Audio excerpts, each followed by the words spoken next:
Friends, it's now time to listen from our Vice President, CA. I request CA to address the gathering.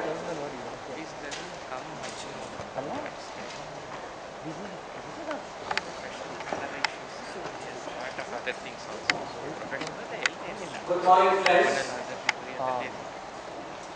Chairman of the Bangalore branch of the Southern India Regional Council of the Institute of Chartered of India, my good friend Nitin Mahadevappa, who has done an excellent job and has made all members of the Bangalore branch proud of this path-breaking initiatives, especially the webcasting initiative which Nitin took the lead and tried to make it popular. Many branches across the country have followed suit, and Bangalore has once again proved to be the prime mover in some of the major initiatives of the Institute. Congratulations to you, Nitin, for a very good job done.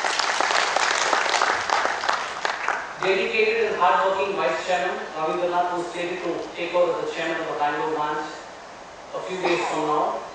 My compliments to you and I wish you all the best for a very fruitful tenure. And you could look forward for our support from Delhi and all the other initiatives in Bangalore. Past Chairman of the Bangalore branch, Mr. Venkatesh Babu, is putting a lot of efforts for seeing that the Bangalore branch flag is flying high. Managing Committee Member K. Babu, Past Chairman of the Bangalore branch, Mr. C.S. Gupta, and three eminent speakers present here, all of them known to me personally. Raghu Raman, my classmate in St. Joseph's College of Commerce. Myself and Raghu met in the year 1982 on the first day when we entered college. Since 1982, we have been very close friends, sharing the same desk in the college. Of course, Raghu Raman used to top the class. He always used to be first, and I used to follow him in the second slot. And has been a very great friend, a personal friend of mine. Has done a lot of work in the indirect taxes space. He's helping us a lot in the institute at the apex level on all major policy legislation. He's assisting us, and I'm very happy Raghu is leading the discussions today on the indirect taxes proposals. Badri and Naveen Rajpurohit, all the distinguished speakers present here, and all the members from Bangalore. Friends, I deem it a privilege and honor to stand before you as the Vice President of the Institute of Chartered Accountants of India. And let me tell you, friends, if at all I am standing before you as the Vice President, it is because of your love and support, your support you've extended to me for the last 21 years. In fact, I know almost everyone in this hall personally. I've met you at various events last 21 years. I've met you at your offices. I've interacted with you on various issues concerning the profession. And for me, standing before you here is, I can tell you very frankly, a very joyful experience. And I would like to thank Nitin for this great opportunity he has given to me. When I landed in Bangalore on the 14th of February, when the entire managing committee received me at the airport, and Nitin said, "Sir, you have to come for class-to-class discussions on the union budget." I said, "Yes, Nitin, I'll be very happy to meet all the members here in Bangalore, and I'm very happy to be amongst all of you today." Friends, I would like to thank each one of you from the bottom of my heart for what all you have done to me, and I would like to assure you I will put my best foot forward, put in all the resources at my command, all the energies to see that the image of the institute is taken to much greater heights. And since I am from Bangalore, image of the Bangalore branch also is taken to greater heights. Since coming from a city like Bangalore, there is a lot of expectations from the council also, because Bangalore is something very special. People feel that anyone from Bangalore could do something different, could do something exciting. So there are a lot of expectations from the members of the council also as far as my role is concerned. And I'm sure with the support of each one of you, all of us together make a big difference to the activities of the institute. Friends, India is on the fast track of economic growth. We are seeing rapid developments taking place in the economy, and along with India, China also is growing fast, and these two economies are really the economies to be looked at. With the turmoil, what is happening in the European Union, and in the slowdown, what we are seeing in the US, I think India and China are poised to grow in the next 10 years. And I think we are all fortunate to be a part of this great country, and our profession has a very important role to play in shaping the future of this country. We are truly the partners in nation building, and we, the Institute of Chartered Accountants of India, as the apex accounting regulator in the world today, we are the body, having 2,20,000 chartered accountants and about 10 lakh students in our fold, we are able to support the initiatives of the government, whether it's the Ministry of Finance, Ministry of Corporate Affairs. We're working with them closely on all policy legislations, and I'm sure each one of us, the entire fraternity of chartered accountants, can contribute a lot to the growth of the profession. Considering the fact that the chartered accountancy course is the most popular profession today, chartered accountancy course is the most popular profession, most affordable profession, I would like to inform the august gathering present here that we find that the response to this professional course is increasing by the day. Of course, all the initiatives by all the branches and reaching out to the colleges, reaching out to the commerce students across the nook and corner of the country. We've been able to get lot of new students joining our fold. The direct taxes, the direct entry which we introduced on the 1st of August 2012 has been a big success. We find that students have an opportunity to join the CA course either after 10+2 by going to the CPT, or if they've secured 55% marks and above in the commerce and 60 for arts and science, they can directly join the CA course. I think in this connection, we had the opportunity of seeing the rank holder, one girl by name Prema Jaikumar from Mumbai, who secured the first rank in CA final recently. She was the daughter of an auto rickshaw driver from Mumbai. We felicitated her in the international conference in Mumbai, and when I interacted with her personally, I asked her, Prema, what motivated you to take the CA course? She said, Mr. Raghu, my father has put in a lot of hard work. Right from my childhood, I've seen him putting a lot of hard work driving the auto rickshaw in Mumbai, and you know how difficult it is for us to lead a life in Mumbai. I had seen an article in one of the newspapers stating that chartered accountancy course is a good course, a lot of job opportunities within the country, outside the country. That is when I decided that I should take up this course because it's a very affordable course. So today, she's got job offers from across the country. All top companies like Infosys, Wipro have given her offers, and there's a complete change in her career, like I could say. A simple girl, is able to secure the All India first rank, and today she's having job offers coming to her across the country.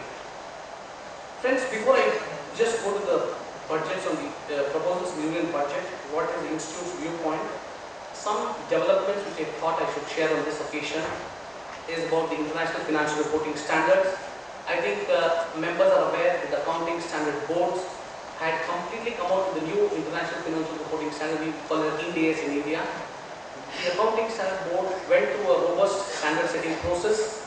All the International Financial Reporting Standards were considered by the ASB, carve-outs were made, and we decided to convert to the International Financial Reporting Standards, whereas some countries decided to adapt. You have two options. You can either adapt to the International Financial Reporting Standards or converge. A country like Pakistan, one fine day said they're adapting to IFRS. But we in India, the council took a decision that we need to converge. We need to have carve-outs because India is a fast-growing country. There are a lot of issues that are peculiar to India, so it is absolutely essential for us to converge. So all the financial reporting standards are subjected to an expert group, and these expert group gave the recommendations to what are the changes that has to take place in the financial reporting standards. We exposed to the public. Finally, it came to the council. It was approved by the council, and it has been approved by NAFCAS. So the institute was completely ready with the new set of accounting standards. Today, more than 140 countries have adopted IFRS in the preparation of financial statements, and it is absolutely essential for us to align ourselves with what is happening globally. We cannot say we are not interested in IFRS because we have a lot of investments coming into India. We have a lot of corporates in India going out to other countries. So there is a need for us to facilitate growth of the economy, need to facilitate investments coming in. So the council felt, yes, it is absolutely essential for us to align with what is happening globally. The Ministry of Corporate Affairs was extremely supportive in this initiative, but nevertheless, when they received representation from the industry, the implementation date was deferred. And now they've asked us for a revised roadmap. The council has deliberated, we have given a revised roadmap, whereas all corporates having a net worth of 1,000 crores will implement IFRS from 1st of April 2015. And all corporates between 500 to 1,000 crores will be implementing IFRS from 1/4/2016, and for other companies it will be 1/4/2017. So there's a need for each one of us present here to acquaint ourselves with the new reporting standard. We have launched certification courses for the benefit of members. And I would request each one of you to start preparing for this new reporting standard, which is hosted on the website, and you can download it and you could start studying these new standards. About the bank branch audit, members are aware that the Reserve Bank of India has taken a view that all bank branches above 20 crores only will be subjected to bank audit. This particular decision by the RBI working group last year took the institute by surprise, and we made representations to them stating that this is not fine. We want all the bank branches below 3 crores to be exempted and above 3 crores to be subjected to audit. The Reserve Bank of India took a view that 20 crores is not a big sum today in today's context. And number two, most of the bank branches are under CBS, core banking solution. It is absolutely not required for us to have a 100% audit for all bank branches. We went about to convince them, make presentations to them, but finally we had to take the help of our Honorable Corporate Affairs Minister Veerappa Moily when we met the Finance Minister Pranab Mukherjee last year, and then the threshold limit was sort of reduced from 20 crores to 6 crores. So all bank branches less than 6 crores were exempted and above 6 crores were subjected to audit. And of course less than 6 crores, 1/5 are subjected to audit. But again this year RBI has took a stand that 20 crores is what we feel is right. So we have gone about making representations, and very shortly we have met the Minister Rahman Khan, who is a member of our profession, also personally appraised him, and we are likely to meet the Finance Minister shortly, because the RBI working group has recommended 20 crores for this year. The Ministry of Finance has accepted it, and they have issued a circular to all the banks to go ahead appointing the bank branch auditors. We are aware of the fact that yes, this is not okay, and we are trying to see that how best we can use our best officers to convince the Finance Minister that this particular threshold limit should come back to 6 crores. But friends, the writing is clear on the wall. Bank branch audits are something which would get diluted, and this is something which we need to keep in mind and move forward. As far as the Companies Amendment Bill is concerned, there were certain concerns which we as an institute made a representation to the Honorable Minister for Corporate Affairs, stating that National Financial Reporting Authority, which has been set up, which is being proposed to be set up under the new Companies Bill, would bring the accounting standards and the auditing standards into the purview of the government. Currently, as you are aware, the standard setting process is done by the institute. NACAS, which is a government body, just does some minor modifications and they approve the standards. So the minister has assured us, yes, as far as the rule making is concerned, is still open. We would definitely not like to dilute the powers of the institute. We believe that the Institute of Chartered Accountants of India is a apex standard setter in this country, and the standard setter for auditing standard also, and we would definitely want your partnership, and we are keen to associate with you. We also talked about rotation of auditors, because the government is keen, post Satyam, they want to introduce rotation of auditors as early as possible. They feel that the auditor and management should not have a comfortable relationship. So they have very clear in their mind that they want to see that rotation becomes a reality in India. Even though in various other jurisdictions around the world, we find that rotation of auditors has not been a success. In fact, when I attended the Ethical Standards Board meeting in New York sometime in April last year, when various jurisdictions across the world made presentations about auditor rotation, it is surprising to note that it has not been a success in various other countries. But the government in India is very keen about it. They want to introduce auditor rotation, and because of Satyam, I think this is one reason why the government is trying to introduce rotation of auditors. We also talked about penalties on auditors. We have said that the penalties are too steep, and it is not fair for the government to impose such huge penalties to the auditor. He also said that he will look into it. On the XBRL front, a lot of activity has happened. All listed companies are filing their financial statements to the Ministry of Corporate Affairs on the XBRL format. Way forward, what would happen is there will be one centralized XBRL portal where all corporates would file their audited financial statements, whether it is SEBI, whether it is RBI, whether it is Ministry of Corporate Affairs, whether it is state, like investors could access this information from one centralized portal. XBRL activity is being steered by the Institute through a Section 25 company, XBRL India, for which I am the Vice Chairman of the XBRL India Section 25 company. As far as audit quality is concerned, friends, this is a matter of concern for us, because we find that many occasions when we interact with the regulators, last week I was with the Reserve Bank of India interacting with the Reserve Bank of India on implementing the new format of the audit report for concurrent audit. The Reserve Bank of India is keen to bring about a change in the way concurrent audit is being carried out today. They have come out with a new format that they've asked the views of the institute, and they want it to be more on a risk-based approach. And we also made a request to them that the fees is pathetically low. Some of the bank branches are paying 7,000 rupees per month for a concurrent audit. We have said that this is not acceptable and we want the banks, the Reserve Bank of India, to issue a direction to all the banks to consider audit fees on some particular criteria. The Reserve Bank of India has been quite positive on this, but only one thing which I would like to say is that the quality of the concurrent audit is not up to the mark. When they show us a few concurrent audit reports of a few bank branches, we find it very difficult to even sort of discuss with them further. So this is one thing which we are concerned as an institute: bank branch audit, concurrent audit, quality. There's still scope for improvement. I think all of us have an important role to play in training our audit staff, sending the right kind of audit teams, whether it is bank branch audit or concurrent audit, sending the right kind of thing. I think each one of us have a very important role to play in improving the quality of bank audits.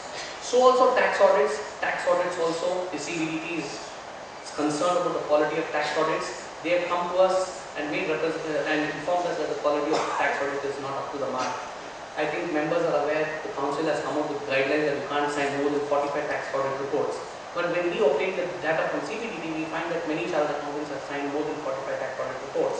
In fact, we'll be surprised members in the industry who are not supposed to do an attest function have signed tax audit reports. You'll be also surprised that part-time chartered accountants who are in part-time practice, as per the current guidelines, they cannot do an attest function. But even they have gone about signing tax audit reports. We have issued notices to all the CAs who have signed 45 tax audit reports and above. The council has taken a decision that yes, we need to understand. We have got responses from the members concerned, and in many cases we find that the membership number has been wrongly used by other people. So we are trying to put in some checks and balances this year. For this year's filing, we have already made a representation with the direct taxes committee to the CBDT to see that this sort of a scenario doesn't emerge again.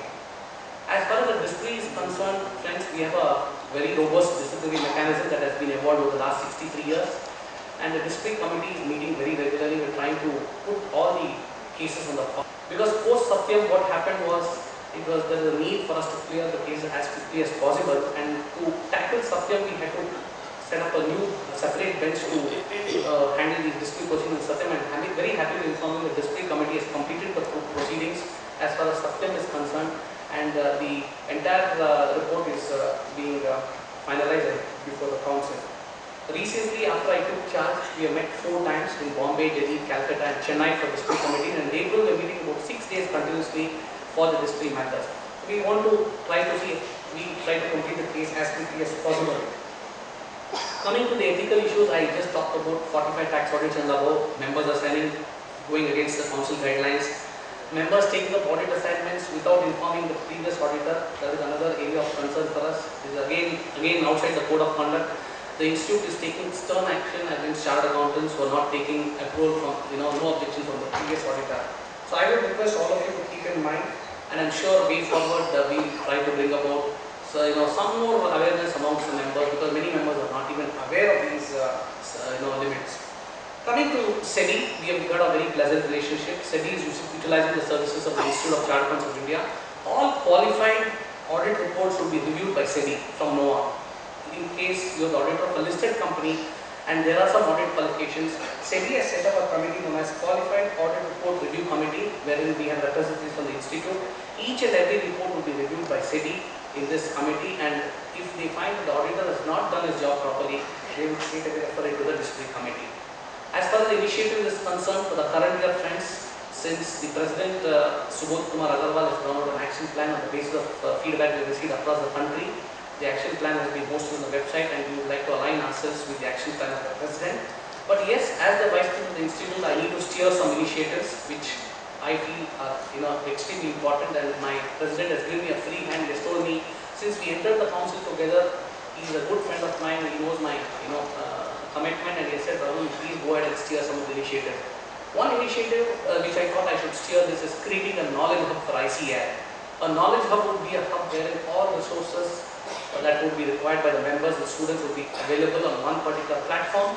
So you could, at the comfort of your homes, offices, on your mobile phones, download information that is relevant for each of the areas. We have many certification courses. All the PowerPoint presentation, the webcast, the e-learning material will be hosted on this knowledge portal, and I would like to see that this knowledge portal is made available to the members as quickly as possible.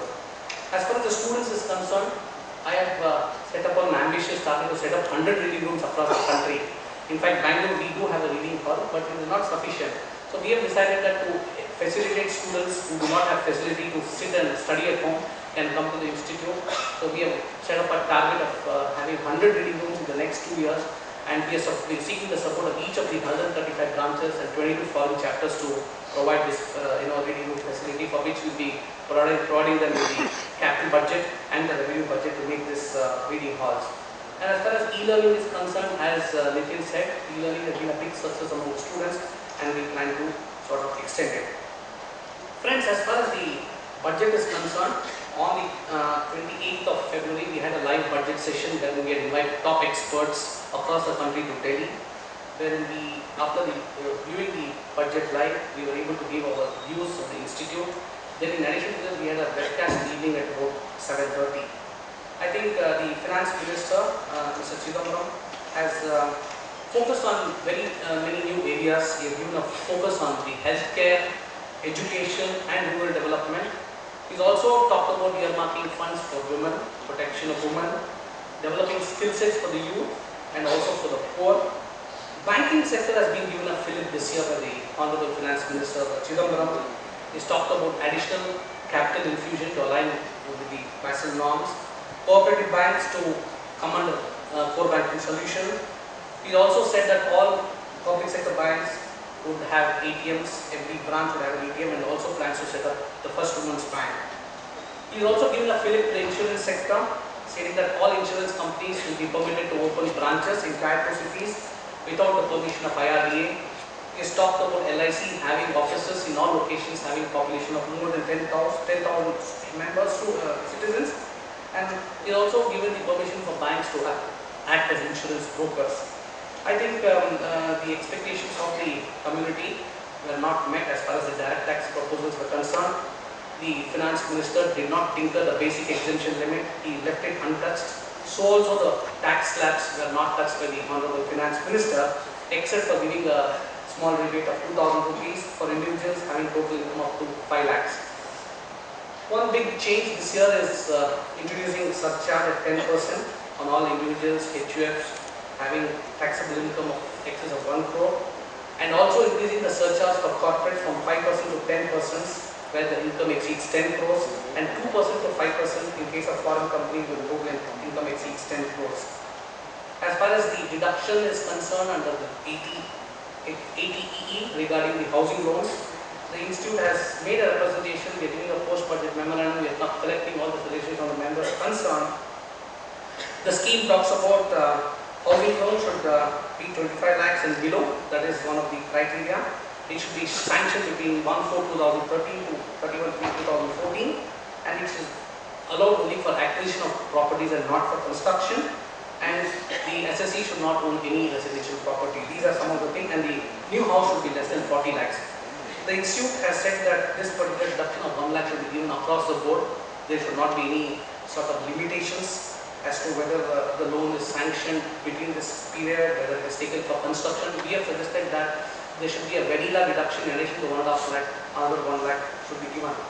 As far as investment allowance is concerned, under 32 AC of the Income Tax Act, it's a welcome move, providing a deduction of 15% to all manufacturing companies who plan to install plant and machinery more than 100 crores between 1st of April 2013 to 31st March 2015. We have said that this particular investment allowances should be extended to the small and medium enterprises also, and it should not be restricted only to the big manufacturing companies. We have also said that it is absolutely essential for us to attract investments into the small and medium sectors. They need to invest in plant and machinery. And we have also said the period of investment should be increased to 5 years. And across the board, not only to corporates, whether it is whether an individual or a partnership firm, this 32 AC should be allowed, is what we have said in our post-budget memorandum. As far as TDS provisions is concerned in respect of transactions in immovable properties, wherein 1% should be deducted on the value of the property if the property value is in excess of 50 lakhs. And of course, there is an exemption for agricultural land. The institute has said that this is not very feasible because it is sometimes if SSE is trying to invest all the proceeds into another house property, he gets saddled with the TDS, he has to claim a refund. We are making a request to the finance minister to reconsider this particular provision of TDS.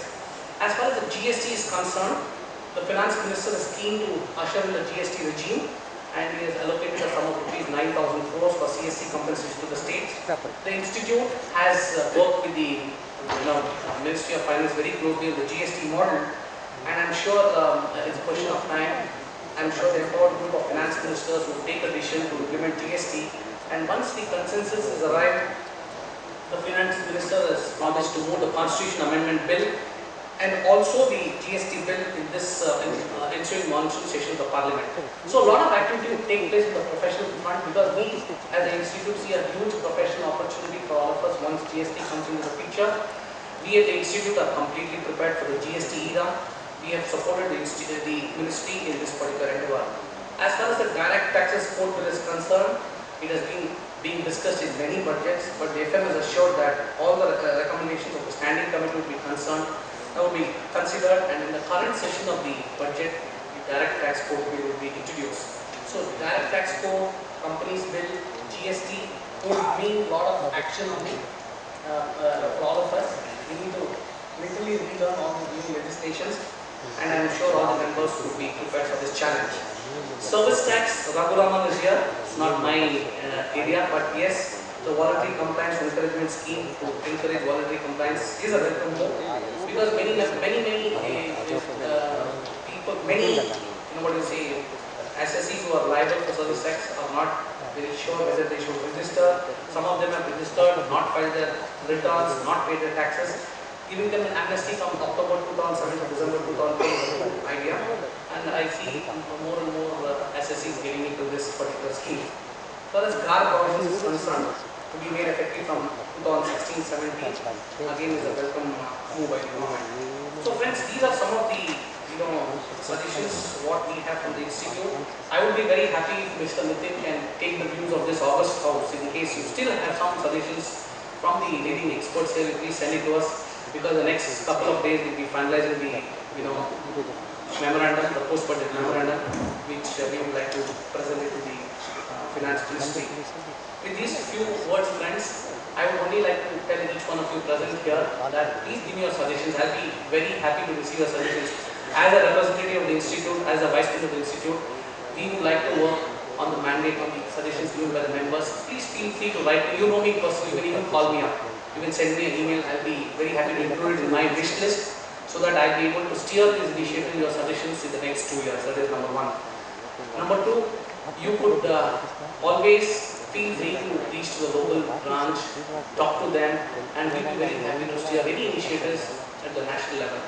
So with your active support and participation, and with your good wishes, and all the members present here, I'm extremely thankful to you for having supported me all along, and I'm thankful to all my council members for having elected me as a vice president. And I would like to assure each one of you that I'll be putting my best effort to see that we take the flag of the institute in greater heights. Thank you very much.